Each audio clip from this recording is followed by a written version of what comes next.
नमस्कार। सबके हृदय में चैतन्य स्वरूप से विराजमान परम कृपालु परमात्मा को प्रणाम करता हुआ आप सभी दिव्य आत्माओं को सप्रेम जय गुरुदेव। और मुझे बहुत ही प्रसन्नता है कि निष्कलंक धाम सतपंच चैरिटेबल ट्रस्ट फैजपुर के द्वारा निष्कलंक धाम में यहाँ पर बहुत ही जल्द तुलसी हेल्थ केयर सेंटर की शुभ शुरुआत होने जा रही है।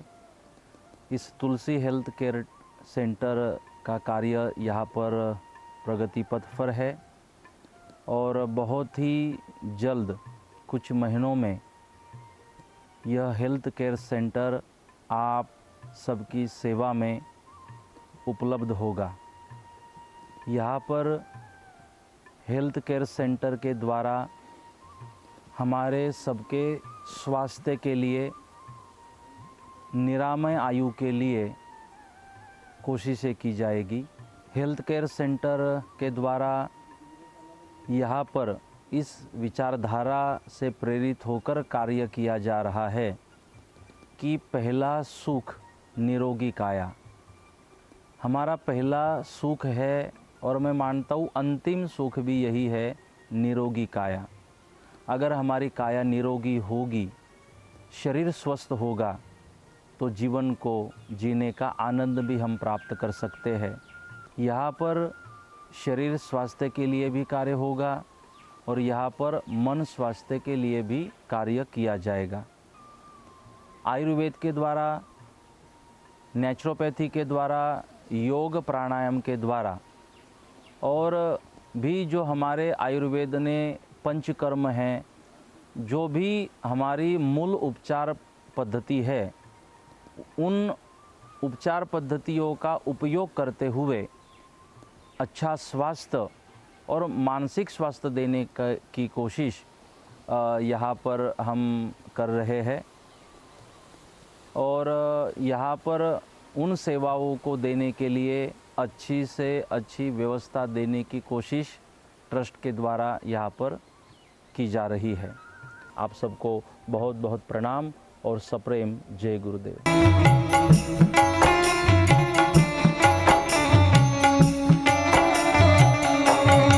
लहर नाल मिले नदी के जल में, नदी मिले सागर में, सागर मिले कौन से जल में कोई जाने ना। लहर नाल मिले नदी के जल में, नदी मिले सागर में, सागर मिले कौन से जल में कोई जाने ना।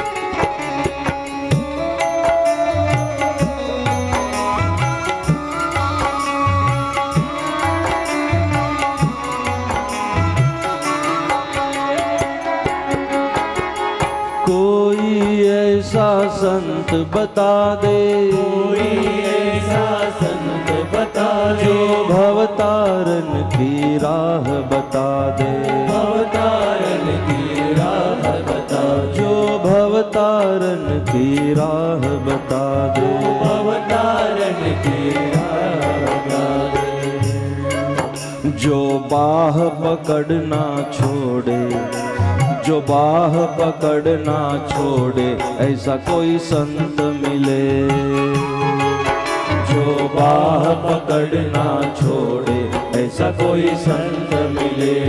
हो ऐसा कोई संत मिले, ऐसा कोई साधु मिले, ऐसा कोई गुरु मिले।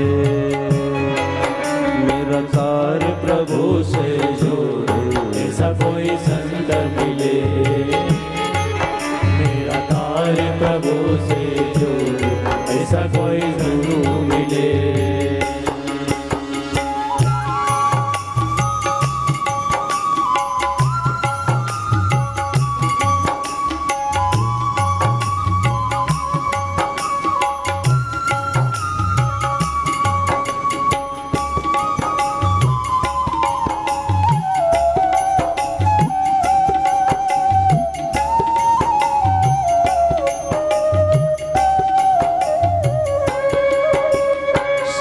दरस के बड़े महत्तम, संत दरस के बड़े महत्तम, दुर्लभ जग में संत समागम, दुर्लभ जग में संत समागम, दुर्लभ जग में संत समागम, दुर्लभ जग में संत समागम।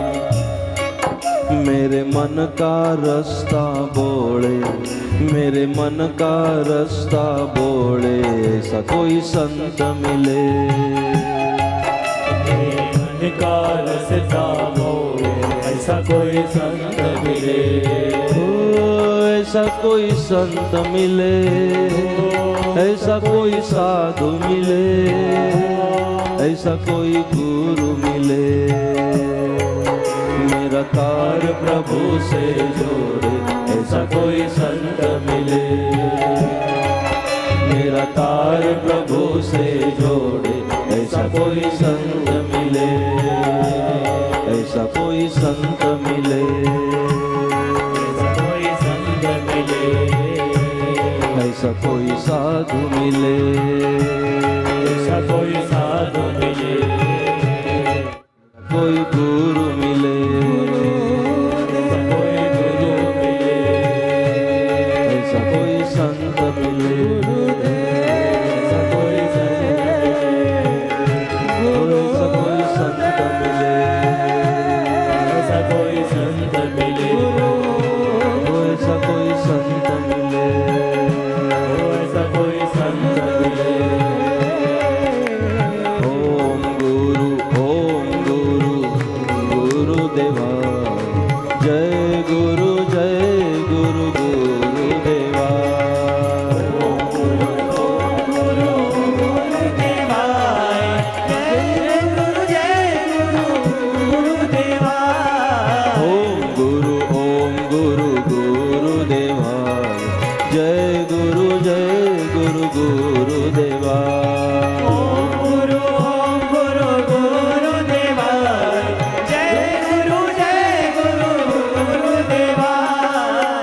अच्युताय नमः, अनंताय नमः, आनंदाय नमः, श्री गुरुदेवाय नमः। अच्युताय नमः, आनंदाय नमः, आनंदाय नमः, श्री गुरुदेवाय नमः।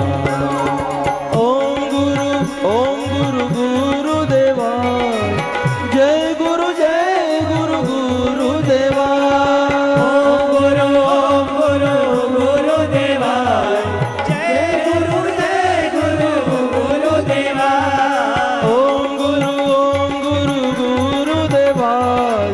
जय गुरु गुरुदेवा। जय गुरु गुरुदेवा। जय गुरु गुरुदेवा।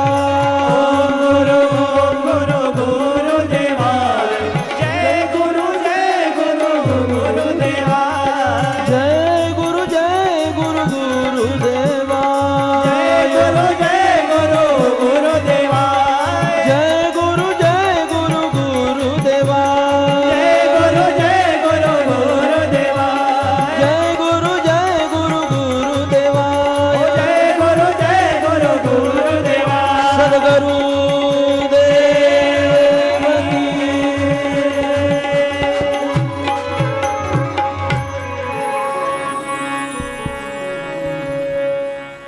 राधा राधा कृष्ण राधा, राधा राधा कृष्ण राधा, राधा राधा कृष्ण राधा, राधा राधा कृष्ण राधा, राधा राधा कृष्ण राधा, राधा राधा कृष्ण राधा, राधा राधा कृष्ण राधा, राधा राधा कृष्ण राधा, राधा राधा कृष्ण राधा, राधा राधा कृष्ण राधा। आइए दोनों हाथों से 1 मिनट के लिए जब राधा नाम आ जाए तो ताली, और राधा के नाम पे भी अगर ताली नहीं बजती और भाव नहीं जगता तो फेल। राधा भक्ति का नाम है, राधा समर्पण का नाम है, राधा प्रेम का नाम है, राधा भक्ति का सूत्र है। आइए 1 मिनट के लिए दोनों हाथों से ताली बजाते हुए भाव से। अब यहाँ वहाँ इधर उधर आगळ पाछळ बहुत થઈ ગયું, હવે एक ने एक જ कथा। आइए दोनों हाथों से ताली बजाते भाव के साथ। राधा राधा कृष्ण राधा, राधा राधा कृष्ण राधा, राधा राधा कृष्ण राधा, राधा राधा कृष्ण राधा, राधा राधा कृष्ण राधा, राधा राधा कृष्ण राधा, राधा राधा कृष्ण राधा, राधा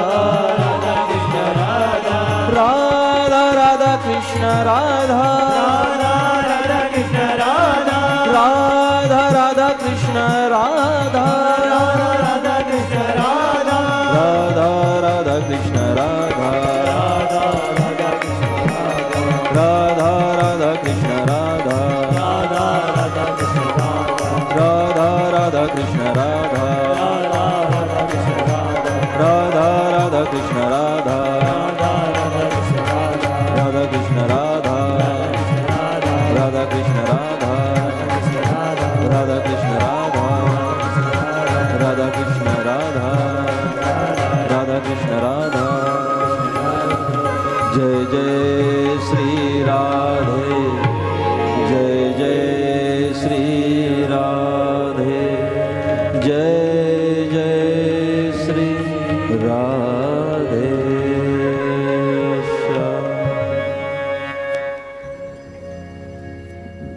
श्रीमद् दशावतार ग्रंथ में यह भगवान का सुंदर ऐसा लीला चरित्र है। भगवान अपनी एक लीलाओं को यहाँ पर कर रहे हैं। भगवान ने उस गोकुल नगरी को सुसंस्कारित करने की कोशिश की है। भगवान ने गोवर्धन की पूजा कराई और एक नई क्रांति भगवान ने की है। वृक्षों की महिमा बताई, गौ माता की सेवा की, गौ माता की महिमा बताई। हाँ, ये जो वातावरण बदल रहा है इसके 3 कारण है। सौभाग्य से आज की कथा में तीनों का पूजन हुआ है। 3 कारण है जो सृष्टि बदल रही है। 3 कारण है जो ग्लोबल वार्मिंग का एक खतरा मंडरा रहा है। 3 कारण है जो बीमारियां बढ़ी है। 3 कारण है ये सब वातावरण। कभी बरसात ही नहीं होती, कभी इतनी बरसात हो जाती है कि फसल खराब हो जाए। ये सब क्यों? 3 कारण है। एक तो भ्रूण हत्या, दूसरा कारण है गौ हत्या और तीसरा कारण है वृक्षों की कत्ल, वृक्षों को काटना। जब ये वृक्ष बचेंगे, जब गौ माता बचेगी, और अखिल भारतीय संत समिति का भी यही सूत्र है। गुजरात प्रांत के महामंत्री यहां उपस्थित है, महंत वेद व्यासपुरी जी।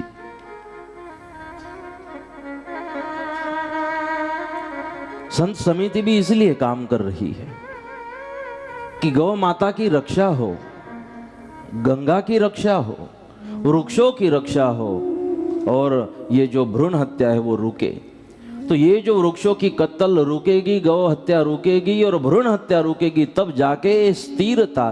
क्योंकि हम सृष्टि चक्र में वृक्षों को काट कर गौ हत्या करते हुए, हम भ्रूण हत्या करते हुए सृष्टि के चक्र को विचलित कर रहे हैं। इसलिए श्रीमद् दशावतार में सद्गुरुदेव ने वर्णन किया कि गौ माता बचनी चाहिए, गोवंश बचना चाहिए। क्योंकि गौ माता में 33 करोड़ बीमारियों की दवाई है। गौ माता का जीना, गौ माता का श्वास भी इस संसार के लिए अमृत के समान है। गोबर, गोबर धन, गोबर धन, ये भी भगवान ने कहा। गोबर भी धन है। जो गोमय है ना, गोबर ही बोलते हैं हिंदी में, गोबर, गोमय। तो गोबर धन, ये गोबर भी धन है। उस धन का अगर हम खेती में उपयोग करें तो गोबर भी धन है। तो इसीलिए भगवान ने गौ माता की सेवा करते हुए गौ माता की महिमा को वर्णन किया है। और गोवर्धन, गो इंद्रियों को भी कहा गया कि हम इन इंद्रियों को अभी वर्धन करें, इंद्रियों को भी काबू करें, इंद्रियों के ऊपर भी विजय प्राप्त करें। भगवान का ये संदेश था। और गोवर्धन मतलब जो एक पहाड़ है गोवर्धन, वो पूजनीय है। मतलब वहाँ जो वृक्ष है वो भी जीव है, उनकी भी जरूरत है। तो वृक्षों के बारे में भी उन्होंने वर्णन किया। और शायद भगवान कृष्ण ने जो संदेश दिया है गोवर्धन पूजा का, उसी का अनुकरण करते हुए सतपंथ की परंपरा में सदगुरुदेव इमाम साहब जी महाराज ने कहा, नीलू झाड़ तोड़वू नहीं। इसलिए सतपंथ में शिक्षापत्री में कहा, सदगुरुदेव इमाम साहब जी महाराज ने कहा शिक्षापत्री में कि हरे पेड़ को काटना नहीं है। और भगवान श्री कृष्ण का भी यही मैसेज था हम सब के लिए। इसलिए इंद्र की पूजा नहीं करने दी और यहाँ पूजा की गोवर्धन की, जो सुबह हमने यहाँ पर दर्शन किए। तो इसी तरह से जब हम कृष्ण के बस मंदिर बनवाए और आरती करें, इतने से बात नहीं बन सकती। कृष्ण के बताए उस रास्ते पर भी चलना होगा, कृष्ण के बताए ज्ञान को भी जीवन में उतारना होगा, कृष्ण के शुरू किए कार्यों को भी आगे ले जाना होगा। तब कृष्ण भक्ति होगी, कृष्ण की प्रसन्नता होगी। भगवान ने वहां पर सबको संदेश दिया। और जैसे भगवान गाय माता को चराने जंगल में जाते, अब ये जो गोपियाँ थी ना, वो परेशान हो जाती, दिन भर परेशान, बार बार यशोदा माता को कहने जाती, यशोदा इतना छोटा सा बालक कान्हा, और आपने उसे जंगल भेज दिया, अभी उसकी काम करने की उम्र है, थोड़ा बड़ा हो जाने के बाद जंगल भेजती। अब काहे जल्दी थी उसे जंगल में भेजने की, गाय माता को चराने। यशोदा माता, इतना क्रोध आता यशोदा माता को। यशोदा माता कहती, मेरा लाला यहाँ गोकुल में रहता है तो फरियाद ले आती हो, और जब वो यहाँ रहता है फरियाद ले आती हो। अब आपकी फरियाद के कारण तो जंगल भेजना शुरू कर दिया। तो बोलती है कि जंगल क्यों भेजा, करे तो करे क्या। अब गोपियों ने कहा ये तो हमारी समझ में भी नहीं आ रहा है, क्योंकि गोपियाँ कहती, अरे ये सुबह चला जाता है जंगल और शाम को आता है और दिन भर फिर मन नहीं लगता। ये गोपियाँ वेदों की रुचियाँ है। ये गोपियाँ कोई साधारण नहीं, ये गोपियाँ वेदों की रुचियाँ बनकर यहाँ आई है। ये ज्ञानी है, ये सत्वगुणी है, ये विरक्त है, ये वैदेही है। ये गोपियाँ ये प्रेम से भरपूर है, त्याग से भरपूर है, समर्पण से भरपूर है गोपियाँ। और गोपियाँ कुछ भी बहाना करके कृष्ण को वहाँ पर मिलने की कोशिश करते। भगवान ने वनवास में जंगल में जाकर ब्रह्मदेव को भी शिक्षा की, अनेक लीला भगवान ने वहाँ पर जंगल में भी की है। एक दिन जैसे गिल्ली डंडा खेल रहे थे तो भगवान ने ऐसी गिल्ली फेंकी, मारी, जो गिल्ली सीधी डोह में जाकर गिरी। अब सब कहने लगे, कान्हा वहाँ उस तरफ क्यों आपने गिल्ली मारी, पहले आता था ना गिल्ली डंडा। तो बोले क्यों, क्या हुआ। बोले अब वो वापस नहीं मिलेगी। बोले क्यों नहीं मिलेगी, मैं ले आता हूं। बोले मत जाना, वहां कालिया नाग रहता है उसमें डोह में, मत जाना। कृष्ण कहने लगे हो तो हो, क्या बिगाड़ेगा मेरा, लेकिन गिल्ली तो लानी चाहिए, फिर हम खेलेंगे कैसे, नई गिल्ली बनाने में समय जाएगा। और कृष्ण भागने लगे, सब कहने लगे अरे कान्हा मत जाओ मत जाओ, जाने दो गिल्ली गई तो। लेकिन कान्हा को तो बहाना चाहिए था। और कान्हा ऐसे भागे, सब पकड़ नहीं पाए कान्हा को और कूद गए डोह में। जैसे कूदे सब के सब माँ यशोदा के पास गए, नंद बाबा के पास गए और कहने लगे, बाबा बाबा जल्दी चलो, माँ जल्दी चलो, जहां वो कालिया नाग रहता है उस तालाब में कृष्ण कूद गया है। जैसे सुनी बात, सारे गोकुलवासी नंद बाबा और यशोदा मैया के साथ वहां पर पहुंचने लगे और देखा तो कृष्ण दिखाई नहीं दे रहा है। कृष्ण कृष्ण कृष्ण पुकारने लगे, कृष्ण दिखाई नहीं दे रहा। सब अपने आप को दोष देने लगे, मित्र कि हम आग्रह न करते, उस गिल्ली का बात न करते तो यह नहीं होता। वहां कृष्ण गए, कालिया को वश करना था, लेकिन कालिया के पत्नी ने प्रार्थना की तो भगवान ने कहा चलो ठीक है। कालिया को वश किया और कहा यहां से निकल जाओ, मैं छोड़ देता हूं। बोले मैं यहां से निकलूं तो गरुड़ का भय है। तो भगवान ने कहा मैं आपकी जो फने हैं उस फन पर मैं खड़ा रह जाता हूं, वहां मेरे चरण उमट जाएंगे, उन चरणों को देखकर गरुड़ कभी आपको तकलीफ नहीं करेगा। और भगवान ऊपर बैठ गए और जैसे भगवान ऊपर बैठे, नाग भगवान श्री कृष्ण को ऊपर ले आया। और जैसे भगवान ऊपर आए, भगवान ने बांसुरी बजाना शुरू किया और जैसे ही बांसुरी बजाते बजाते हंसते खेलते भगवान को ऊपर आते देखा, गोकुल वाले खुश हो गए, तालियां बजाने लगे, आनंद करने लगे। कृष्ण कन्हैया लाल की जय, कृष्ण की जय जयकार करने लगे। और कृष्ण वहां से कूदते हैं किनारे पर। कालिया वहां से निकल गया, भगवान ने जैसे कहा था। और माँ ने कहा कि बेटा कूदने की जरूरत क्या थी, क्यों ऐसा करते हो। अब भगवान ने तो मन बना लिया था, अब जो डांट पड़ेगी सुन लो। माँ की सारी बातें सुनी, घर गए। माँ गणपति को कहने लगी, गणेश जी आप मेरे आराध्य हो। इसे गुजराती में प्रार्थना करने लगी माँ यशोदा कि हे गणेश गणपति दादा, आ डीकरा ने डाया बनाई दो। आ डीकरा ने डाया मेरे पास भी ले आते, बोले इसको डाया बना दो। मैं बोला मैं भी का डाया था इस उम्र में, हम तो अभी अभी डाया बने।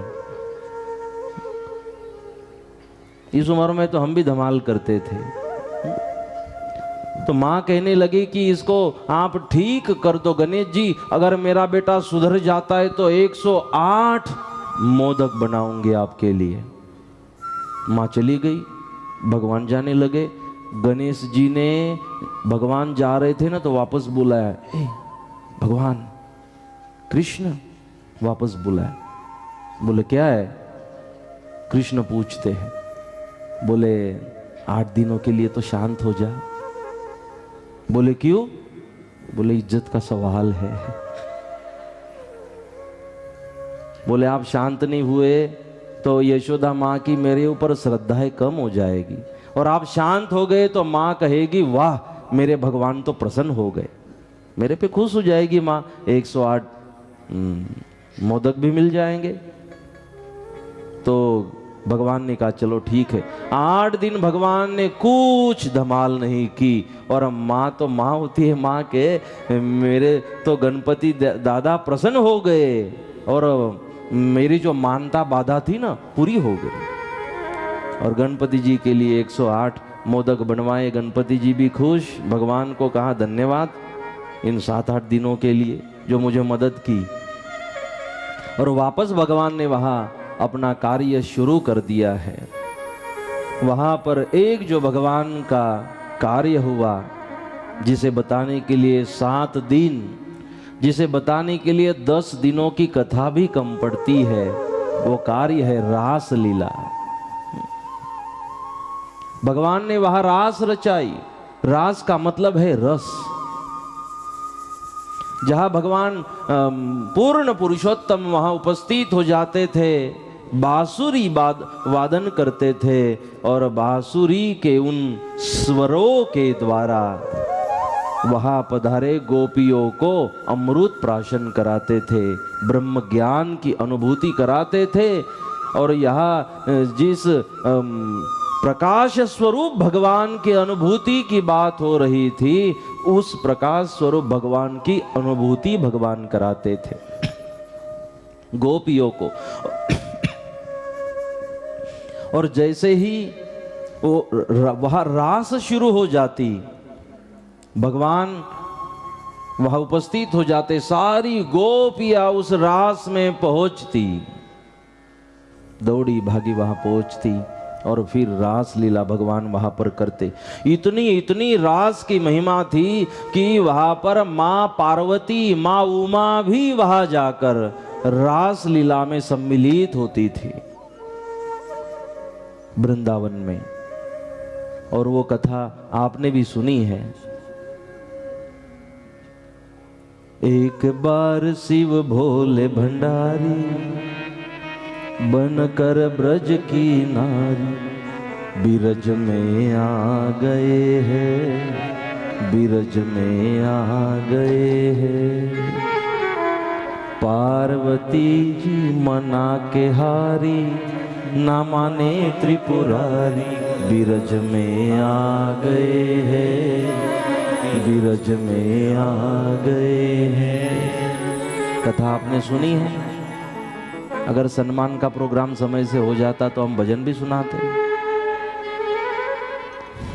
इस सम्मान के प्रोग्राम का कुछ बनाना पड़ेगा फार्मूला। इसके लिए मेरी बोली चढ़ जाए तो ठीक है, लेकिन बनाना पड़ेगा। उतने समय में सत्संग, नामस्मरण, कथा हो। अब दोष न सम्मान हो रहा है उनका है, न जो करा रहे उनका है। ये अभी पद्धति बनी है कि ये आयोजकों की भी जिम्मेदारी होती है, जिसने जो कुछ किया उसे सम्मान करे, फुलहार वो। लेकिन हम अपनी ओर से ही कह दे, एक परंपरा हो सकती है, वहां से नाम की उद्घोषणा हो, जो व्यक्ति जहाँ है वहां खड़ा हो, प्रणाम करे, सब आशीर्वाद दे, खत्म। हम फैजपुर में ऐसा ही करते हैं। मैं पहले ये करता हूँ वहां, इसलिए बता रहा हूं कि जिसका नाम बोला जाता है ना, अभी गुरुजी की पुण्यतिथि हुई, अगर आपसे कोई आए हो, हम यहाँ से नाम पुकारा जाता है, इन्होंने ये किया, वो वही जहाँ हो वही खड़े रहते हैं। क्योंकि आपको एक बात बता दूं, ऐसे याग में हमें कुछ तन मन धन की सेवा करने मिलना, यही सम्मान है, यही सम्मान है कि मुझे कुछ करने मिला। बापा ये संकल्प नहीं करते तो हमें किसी को कुछ करने नहीं मिलता, लेकिन करने मिला, यही तो सम्मान है।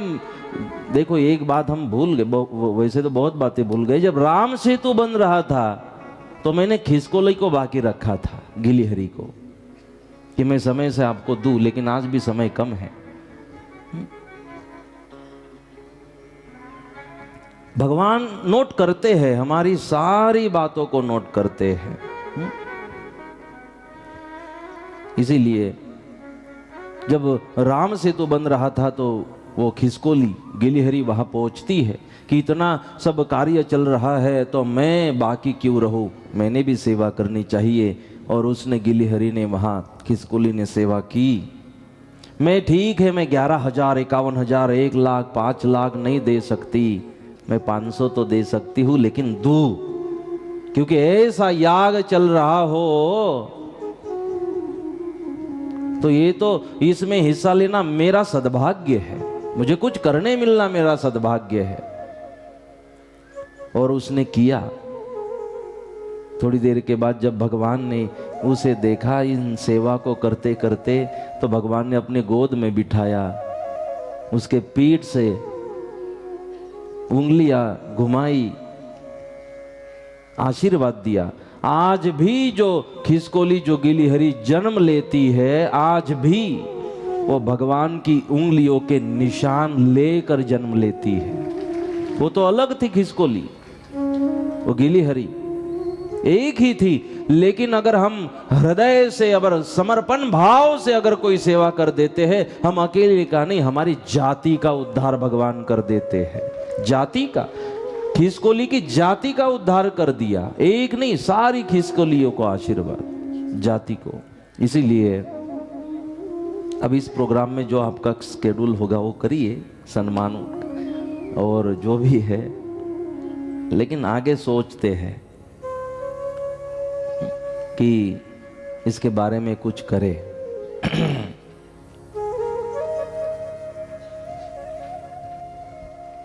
भगवान ने जो रास लीला की है, रास लीला में सारी गोपियां आती थी। एक बार उस रास लीला में से भगवान ने देखा कि इन गोपियों को सात्विक अहंकार हुआ है, और भगवान ने देखा कि इन गोपियों के सारे दोष मिट जाने चाहिए, क्योंकि ये रास में आ रही है ना, तो रास में आने वाले निर्दोष हो, निष्कलंक हो, उनके सारे दोष मिट जाए, भगवान ये चाहते थे। और भगवान का अवतार कार्य यही है। शेष वहाँ जो कालिया नाग था, कालिया नाग को निकालना, मतलब उन्होंने कहा जो विषमुक्त किया जल को, उन्होंने विषय मुक्त किया। विष मतलब विषय, हमारे अंदर भी जो विषय है वो हम निकाले और विषय मुक्त, विष मुक्त बन जाए, क्योंकि यह विषय विष के समान है, ये हमें मार देते। जहर का स्वभाव है मारना, विष का स्वभाव है मारना। और मुझे बताओ, मछली रसना तत्व में फंस जाती है, पंच तत्वों में से एक विषय रसना, मछली रसना में फंस जाती है। वो नहीं डोरी डालते ऐसे और उसको काटा रहता है, कांटे में कुछ मछली को पसंद आए ऐसा भोजन लगा देते, मछली उसे खाने जाती है, मुंह में कांटा अटक जाता है और मछली पकड़ी जाती है। तो रसना तत्व में फंसने से मछली फंस गई, रसना तत्व के विषय में फंसने से। तो रसना जो विषय है उसके लिए विष बना, जहर बना और खत्म कर दिया मछली को। हाँ, ये शब्द स्पर्श रूप रस गंध ये विष है, ये हमें मार देते हैं, इसलिए इनको निकाल फेंको तो जी सकते हो। इसलिए भगवान ने वो जल जो गोकुल के उपयोग में नहीं आ रहा था, उस जल को विषय मुक्त, विष मुक्त किया और गोकुल वालों को कहा अब ये जो जल है आप उपयोग में ला सकते हो। हाँ, भगवान कह रहे थे जब यह शरीर हृदय विषय मुक्त हो जाता है तब भगवान के भक्ति के योग्य बनता है। इस शरीर में क्रोध पड़ा हो, अभिमान अहंकार पड़ा हो, षड्रिपु विकारों ने घेरा हो इस शरीर को, तो वो शरीर योग्य नहीं है भगवान की भक्ति के लिए। जैसे बीपी शुगर नॉर्मल करने के बाद ऑपरेशन होता है, वैसे पहले इसको नॉर्मल करे फिर भगवान की भक्ति होती है। तो इसी तरह भगवान ने कहा इनको सात्विक अहंकार हुआ है, तो भगवान ने वहां पर ऐसा नक्की किया कि यहां से अब मैं अपने आप को अदृश्य कर देता हूं, ये तो मेरे बगैर रह नहीं सकती, मैं दिखाई न दूं तो इन्हें विरह होगा, मैं दिखाई न दूं तो ये सोचेगी। और सदगुरुदेव इमाम साहब महाराज का ज्ञान भी हमें गोपी बनाता है। हाँ, जब तक हम गोपी नहीं बनते सब व्यर्थ है। गोपी भाव, गोपी शुद्ध भाव, गोपी प्रेम भाव, गोपी त्याग की मूर्ति है। तो गोपियों में एक दोष भगवान को दिखाई दिया कि सात्विक अहंकार हुआ है। देखो, सात्विक अहंकार भगवान को पसंद नहीं, तो ये बाकी अहंकार अभिमान कैसे पसंद हो सकते हैं। भगवान ने कहा इनको याद कराने के लिए अब मुझे इनसे दूर चला जाना पड़ेगा, और भगवान अदृश्य हो गए। अब जिसके लिए रास में आए वही कृष्ण दिखाई नहीं दे रहे हैं, तो गोपियां विचलित हो गई, कृष्ण कृष्ण कृष्ण कृष्ण कहने लगी, क्योंकि एक क्षण भी कृष्ण के बगैर जीना इनके लिए युगों के समान था। गोपी गीत में एक गोपी ने तो कहा, जब गोपियां शाम के समय जैसे गोरज, शाम को गाय माता वापस आती ना, जंगल से शाम को गौ माता वापस आती है गांव में, तो गोरज उड़ती है, धुली में गो की रज उड़ती है। तो जब शाम के समय गाय माता वापस आ रही है और पीछे पीछे कृष्ण, वो घुंघराले वाले बाल भगवान के रूप सौंदर्य का गोपी वर्णन करती, लेकिन भगवान की तैयारी जब माँ यशोदा करती ना सुबह, तो जाते समय के भगवान के सौंदर्य का वर्णन गोपियों ने नहीं किया। सुबह का जब फेयर एंड लवली जाकर जाते थे, ऐसे वो हाफ कट, फुल कट, जो भी कट होगा तब ऐसे पूरी तैयारी के साथ जाते थे, वो वर्णन गोपियों ने नहीं किया।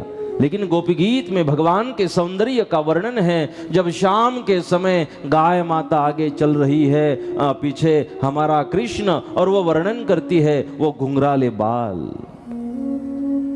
और पसीने से लथपथ शरीर और चेहरे पर चिपकी हुई धूल।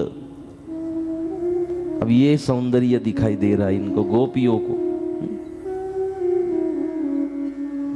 और गोपियां कहती हम वही स्वरूप तो देखने के लिए वो वहां पर उपस्थित हो जाती थी। और जैसे भगवान का प्रवेश हो जाए गोकुल में, तो एक नजर से गोपियां उन भगवान को देखती थी। एक बार ऐसे देखने बैठ गई, जब भगवान आने का समय हुआ और भगवान आ भी गए और सब गोपियां भगवान को देख रही है। उतने में एक ने कहा, ये जो बूढ़ा है ना, बूढ़ा गुजराती में क्या बोलते हैं? हाँ, डोहो। हाँ, तो बोले ये जो बूढ़ा है ये मूर्ख है। बाकी की गोपी बोलने लगी, क्या बोल रही हो? कौन बूढ़ा? बोले ये ब्रह्मा, जिसने हमारा शरीर बनाया, दुनिया बनाई, वो ब्रह्मा मूर्ख है। बोले क्यों? उसने दुनिया बनाई, शरीर बनाया, उसे मूर्ख कह रही है। बोले क्यों? बोले मूर्ख इसलिए कह रही हो कि उसने हमें ये पापन दी आंख के ऊपर। बोले आंख के ऊपर जो ये हमें पापन दी है पलक, वो तो हमारी आंखों की सुरक्षा के लिए दी, वो तो अच्छा किया। बोले नहीं, नहीं देनी थी, वो नहीं देते तो और अच्छा होता। बोले क्या अच्छा होता? अरे बोले हम जब कृष्ण आ रहे हैं, कृष्ण का दर्शन कर रहे हैं, तो ये छे ने आ पलक, आ पापन, ये बीच में बंद हो जाती है और उतने समय के लिए हमारा कृष्ण हमसे दूर हो जाता है। बताइए, ये गोपियां है। जब हम अपने एक नजर से अपने कृष्ण को देख रही होती है, उतने में ये बंद हो जाती है। अगर ये नहीं होती पापन, तो बंद नहीं होती और उतने समय के लिए हमारा कृष्ण हमसे दूर नहीं होता। एक पल भी, इन्होंने कहा, इसमें वर्णन है गोपी गीत में, कुटीर युगायते। गोपियों ने कहा एक क्षण है कृष्ण हमारे लिए युगों के समान है, एक पल। इसलिए आप वो पापन नहीं देते, भगवान पापन नहीं देते, ये पलक तो बाधा नहीं बनती कृष्ण को देखने में। ये प्रेम है। अब गोपियां कहने लगी भगवान प्रकट हो जाओ। अब गोपियां आत्मचिंतन करने लगी कि क्यों भगवान रूठ गए, क्यों भगवान नाराज हो गए, क्यों छिप गए हैं भगवान, क्यों हमसे, हमारे से भगवान ने अपने आप को अलग कर लिया। एक दूसरे की चर्चा शुरू हो गई, हमसे कोई गलती हुई होगी। तो आत्मचिंतन करने लगे, क्या गलती हुई थी। फिर पता चला लगभग हम जो कृष्ण को अपना अकेले का ही समझ रहे थे, शायद कृष्ण को ये पसंद नहीं आया। सात्विक अहंकार।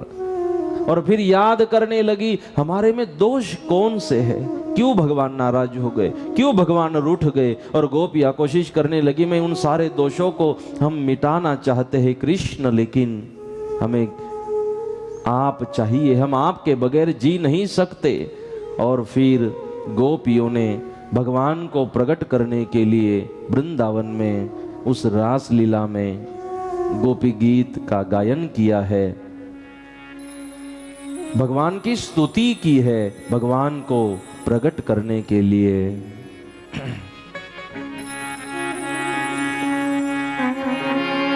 जयति तेधिकं जन्मना व्रजः श्रयत इंदिरा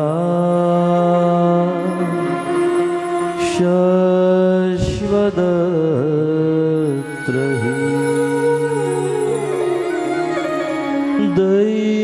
दैतदृश्यता दीक्षुतावका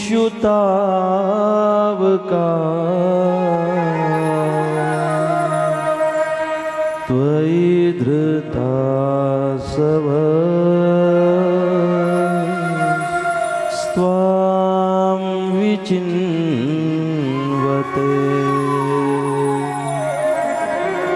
शरदुदाशे साधुजात सरसिजोदर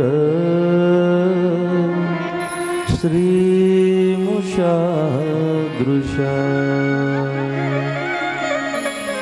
सुरतनाथ ते शुल्कदासिका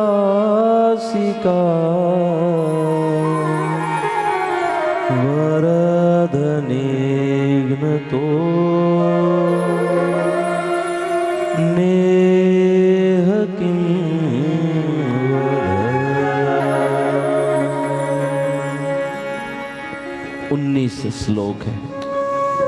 भगवान को प्रकट करने के लिए और कहते हैं इन गोपी, इस गोपी गीत का जो गायन करते हैं या तो जो सुनते हैं उनको भगवान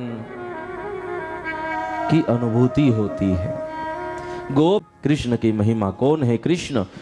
और उन्होंने कहा ये कृष्ण नहीं जो द्वापार में प्रकट हुए, चार ये गोपियां 18 गोपियां है अलग अलग, और सब ने अलग अलग गायन किया, स्तुति की। 4 नंबर की जो गोपी है वो निर्गुण गोपी है और वो कहती है कृष्ण के लिए। कौन है कृष्ण? न खलु गोपिका नंदनो भवा अखिल देहिना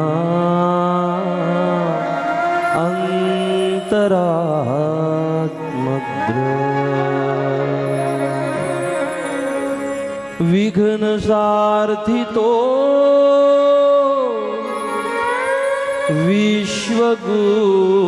विश्वगुप्तये विघ्न सारथि तो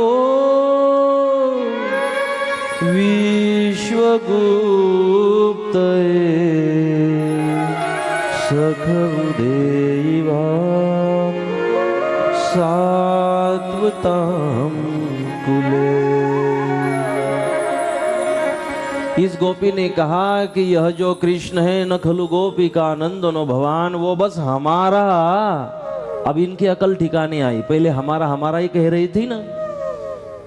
अब इन्होंने कहा यह जो कृष्ण है वो बस हमारा गोपियों का, या तो नंद बाबा अकेले यशोदे का नहीं है, अखिल देहिना मंत्रात्मा, ये तो सबके हृदय में विराजमान आत्मा है कृष्ण। ये बस ये द्वापार में आया, नंद का पुत्र, यशोदा का पुत्र, इतनी पहचान बनाकर इसे संकुचित मत बनाइए। ये कौन है?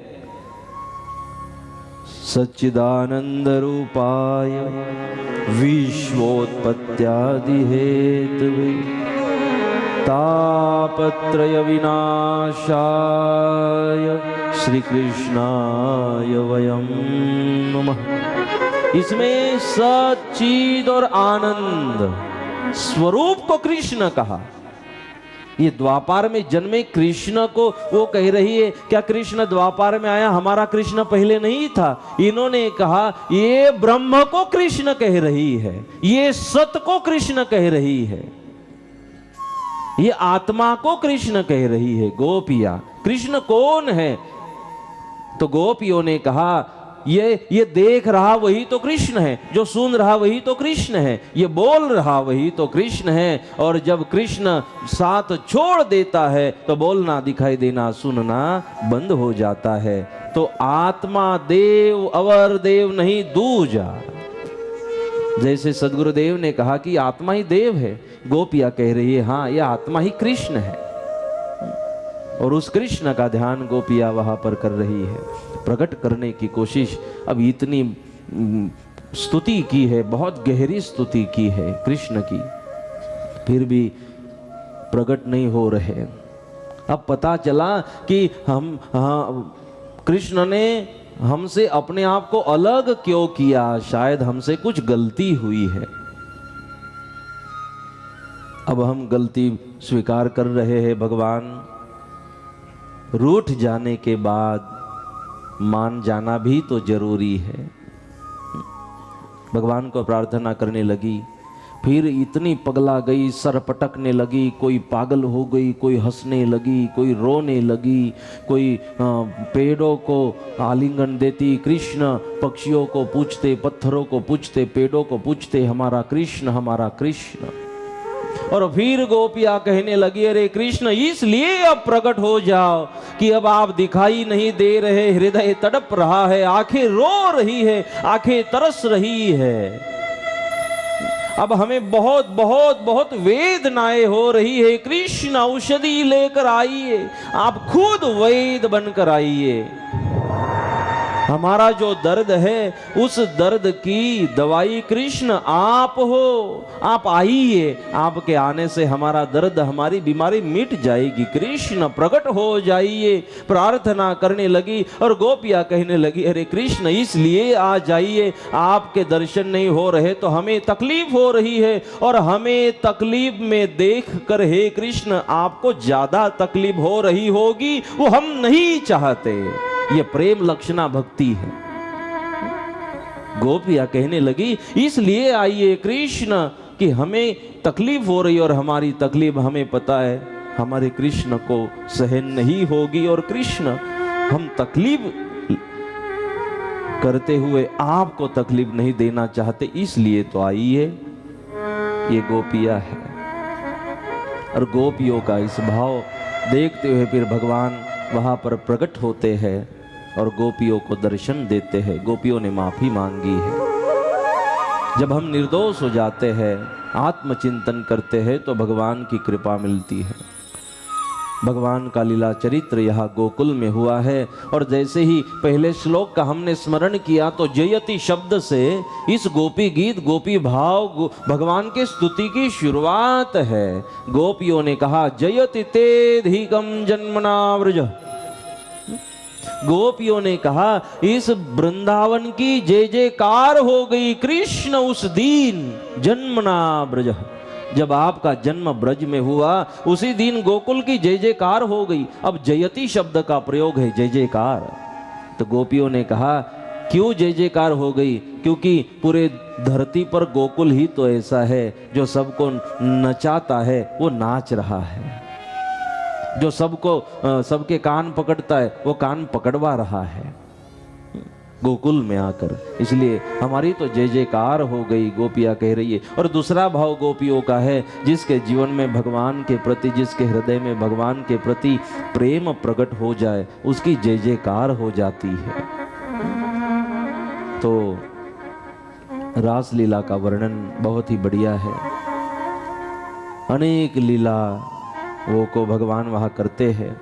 यह कंस राह देख रहा था कि मैं क्या करूं इस शत्रु का।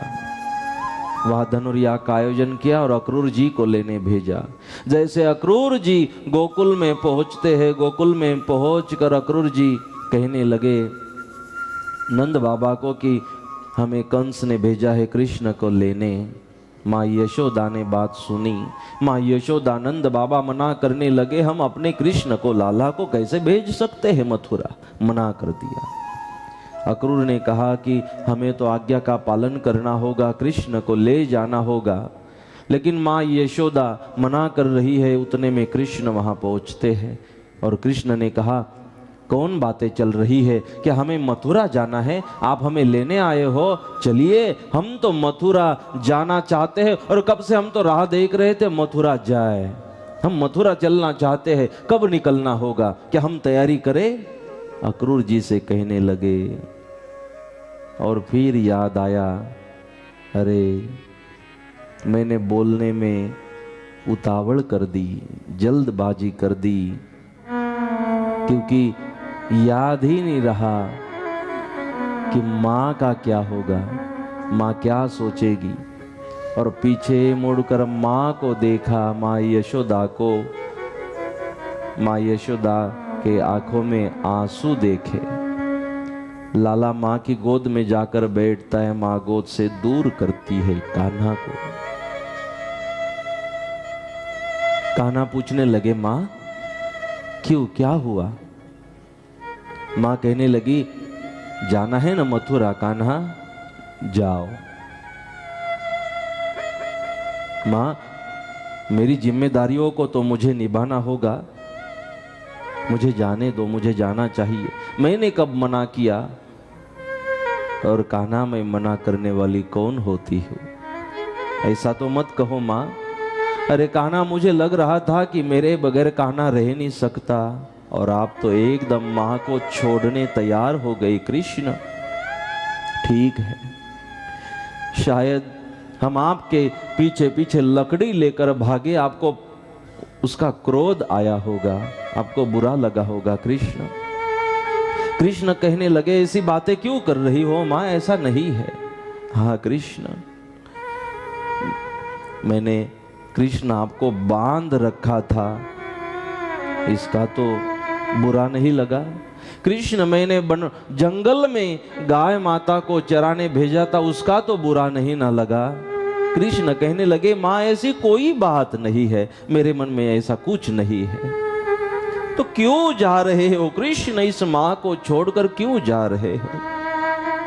कृष्ण क्या आपने थोड़ा सोचा कि यहां से जाने के बाद इस माँ का, माँ यशोदा का क्या होगा कृष्ण। कृष्ण के बगैर यशोदा नहीं जी सकती कृष्ण। इस यशोदा के प्राण आप हो, इस यशोदा के श्वास आप हो, यशोदा का जीवन आप हो कृष्ण। कैसे इस यशोदा को आप सोच भी सकते हो जाना है छोड़कर। माँ मुझे जाना चाहिए, मुझे आशीर्वाद दो, कृष्ण आग्रह करने लगे। तब माँ ने ऐसी बात कह दी कृष्ण के लिए कि भगवान श्री कृष्ण की आंख भी भर आई। माँ ने कहा ठीक है कान्हा, अब मुझे पता चला क्यों छोड़कर जा रहे हो। क्या हुआ माँ। माँ ने कहा कृष्ण मैंने सेवा तो बहुत की, मैंने कोशिश तो बहुत की आपको तकलीफ ना हो,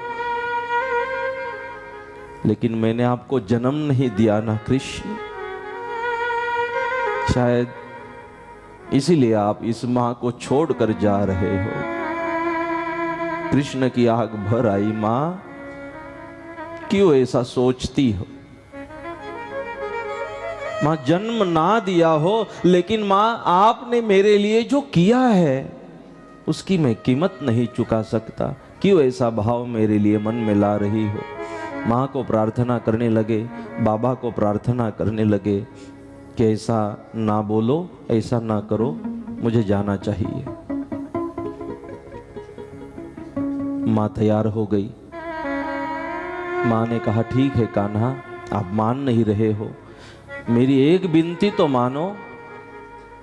कृष्ण ने पूछने पर माँ कहने लगी कि आप जा रहे हो कृष्ण, लेकिन नंद बाबा आपके साथ आएंगे। और नंद बाबा को बुलाया, नंद बाबा को कहा मेरे कृष्ण के साथ, मेरे लाला के साथ आप जाइए, मेरी विनती मान लो, कृष्ण बाबा को साथ ले जाओ। जी माता, मैं बाबा को साथ ले जाता हूँ, आप चिंता न करें। और बाबा को पास बुलाकर माँ कहने लगी नंद बाबा को कि आप जाइए मेरे कृष्ण के साथ, और वहाँ काम हो जाए, मेरी बेटे की जिम्मेदारी, कान्हा की जिम्मेदारी पूरी हो जाए, तो मेरे कान्हा को वापस गोकुल मेरे पास ले आना। मैं आपको इसलिए भेज रही हूँ कि मेरे कान्हा को, मेरे कृष्ण को वापस मेरे पास ले आना। ये यशोदा कान्हा के बगैर नहीं रह सकती। बाबा ने कहा ठीक है यशोदा, मैं जाता हूँ साथ में।